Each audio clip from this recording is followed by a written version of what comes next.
Hi, this is a Technology RideCast. I'm Mark Farley, and my special guest today is Paul Stringfellow, otherwise known as Tech Stringy on Twitter. How you doing, Paul?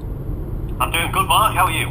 Very, very good. So there was a news item yesterday, I think it was BBC News, that talked about how technology vendors were raising their prices in England. And do you see this going on? What's happening there, Paul?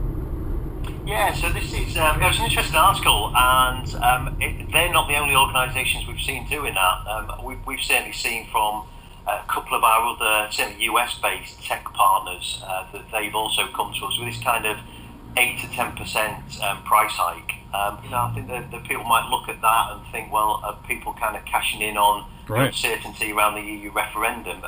And there's no doubt that uncertainty is playing its part. But I certainly remember back in 2008, the heights of the credit crunch, that we were seeing that all the time, and to a point where we were having vendors coming to us saying that they couldn't honour prices for more than 7 days because of currency fluctuations. I think it's interesting that Dell were mentioned in that article, because certainly where we've seen it, it's been some of the smaller vendors, but Dell may be the first of the big names that have come along with that price hike.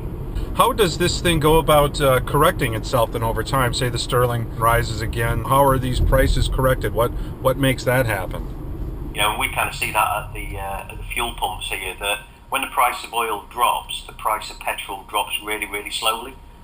When the price of oil goes up, it's really amazing how quickly the price of fuel goes up to match it. Yeah, same on this side of the pond too, Paul. Yeah, but you guys pay so little for your fuel.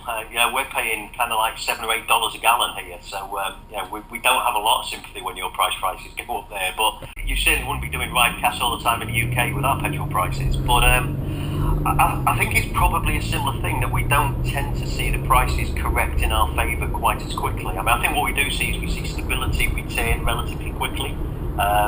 And in the end, I think that's maybe the thing that we look for. You want that kind of stability, because without that, people will start to look at some of their IT projects, some of their long-term IT spend, and start to park that spend in the short term. But certainly, when we've seen this before, those prices tend not to correct in our favour quite as quickly as they go the other way.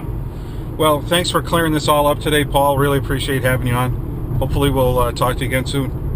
No, I appreciate it, Mark, and thanks for the lift, and I'll get out just here.